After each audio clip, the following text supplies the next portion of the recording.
Did you do your drills? Did you do your lumbar drills? Did you do your thoracic drills? Did you do your cervical drills? I don't think you did. So we gon' get into it. Hey y'all, Tish here, bringing you some spinal integrity drills. Starting off in Tadasana, feet will be hips width distance, root down, and from the hips, you're going to twist to the right, inhaling through center and twist over to the left. You can take a bend in the knees here if that feels more stable for you. Make sure that the spine is nice and tall and your gaze follows the movement of your spine. If your arms start to get tired, you can always bring the hands down to heart center, elbows in line with the shoulders, and do your spinal rotations this way. Go for 10 rotations in total, so 5 on each side. Now moving into forward folds, bending into the knees, pouring the head down and through the legs, and then coming into a halfway lift, lengthening from the base of the spine towards the crown of the head. Crown of the head pulls towards the front of the room, and as you exhale, slowly folding forward. You can go for a mini back bend here, lifting the gaze up towards the heavens, pressing the hips forward to feel really juicy to you. Moving into pelvic undulations here. So first we're going to sway from right to left in the hips, just going side to side. Go for about 5 rounds on each side. Then you're going to slowly make big circles clockwise and counterclockwise. Be sure to really press the hips forward to the front wall and really sit the hips back towards the back wall. It should feel really great in your hip flexors, which are shrinking as we continue to sit at our desks while we're working from home during the pandemic. Now we're going to move on to the mats. For Cobra, feet will come mat width distance, and ensure that the cheeks that you sit on have no tension. There you go. Release. Press the pelvis into the earth. Hands will frame the breastplate. Take a deep breath in, and on the exhale, press the shoulders towards the wall behind you. Neck will be nice and long here. Gaze is down at the mat. So when you lift your gaze in your Cobra, you compress the cervical spine, which are the little keys that make up the back of your neck. They have a tendency to erode over time and with age due to calcium deficiencies, especially in women as we get older. So make sure you keep the neck nice and long. We're going to move into little pulses here, using the breath to expand the belly, causing the torso to peel 1 inch further off of the mat. Try to go for 10 rounds of both variations. Now we're going to move into a variation where the forehead will rest on top of layered hands. Inhale will lift the forehead and hands off the mat. Exhale will press elbow to hip on each side. Inhale through center. Exhale as you crunch to the side. This is a side body stretch that offers a different spinal stretch. So far, we have twisted the spine from right to left. We have lengthened the spine with forward folds and halfway lifts. And now we are doing 45-degree side body stretches from right to left. We are building the integrity of the spine by increasing mobility as well as flexibility. By holding your hovering Cobra pose, you're also building stamina within the lower back, also known as the lumbar spine. This is extremely important because the lumbar spine bears the brunt of your body weight along with your hips. Try to hold for approximately 10 to 12 breaths before returning to neutral.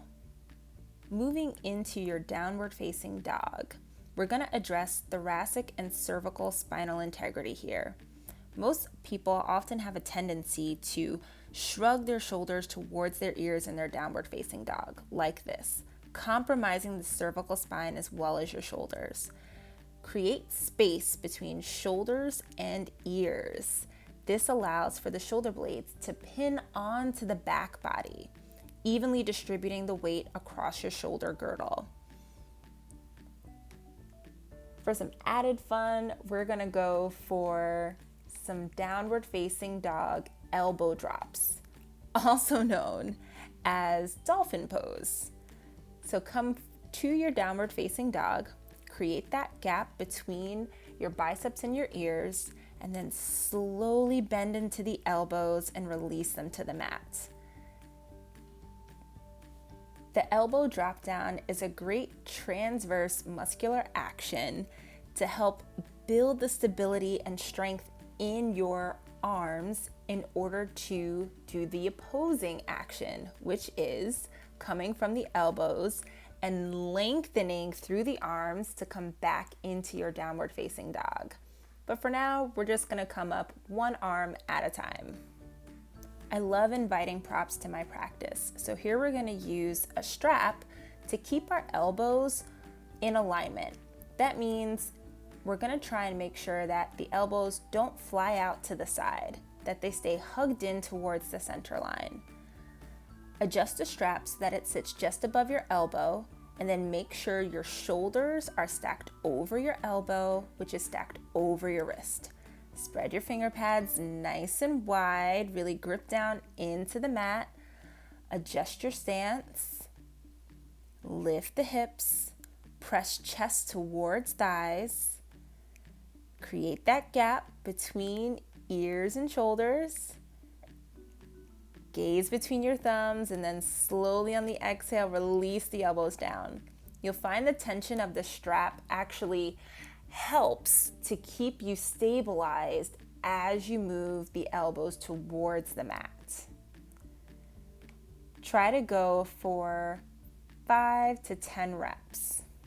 And as you feel comfortable, you can slowly start to shift the weight onto your tippy toes and stack the hips over your shoulders, moving into an aligned dolphin pose.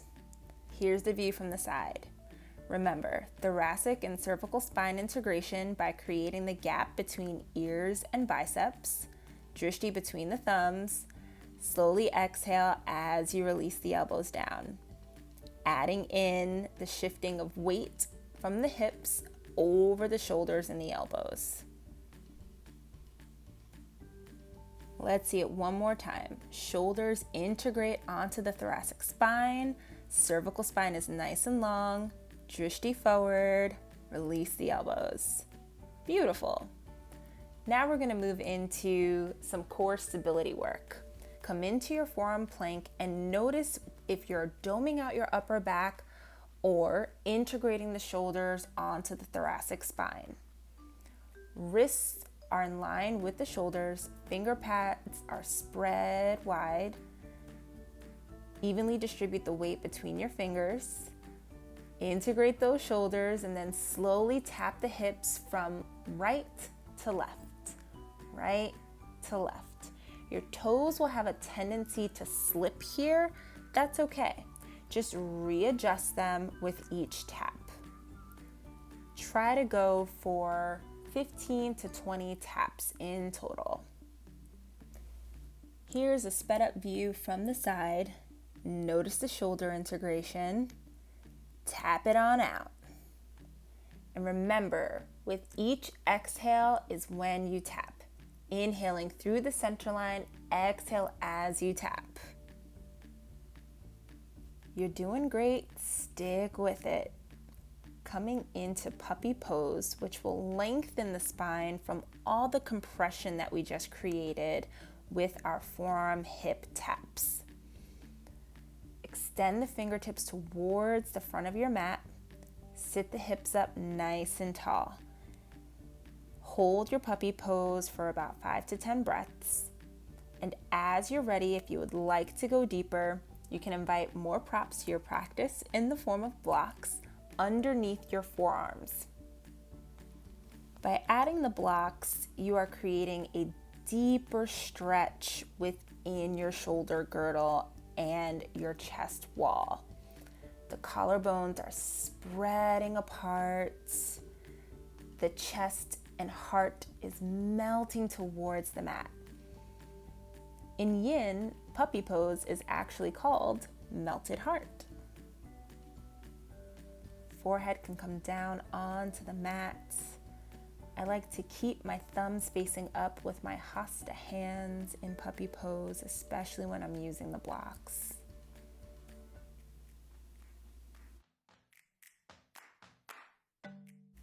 Taking our spinal recovery one step further, come into some rounds of cat-cow here. You can feel free to take the strap off at this point and just do the movements that feel good in your body here. So maybe that's some big counter and clockwise circles. Perhaps you bend into the elbows from left to right. Just do what feels good here. Realigning your spine to your anatomical structure. Last but certainly not least, hey, I want to show you that imbalances are in everyone's body. So coming into a kneeling position, extending the arms long overhead, pressing the hips forward, I slowly start to reach my arm bones towards the back wall as much as I can. And as you can see, my right hand extends further back than my left. That just means that there's a greater range of motion within my right shoulder socket joint. Now, this could be from right hand dominance, or it could just be from my anatomical structure.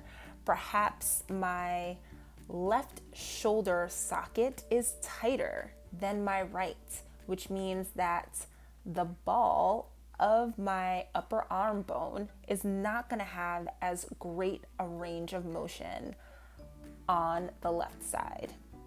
And that's okay. That's what the practice is for. Finding the perfections in the imperfections of your body. Most importantly, extending gratitude for being able to move your body and on your own volition. That is a blessing that deserves to be celebrated. I hope that you enjoyed this spinal integrity video. Catch you next time.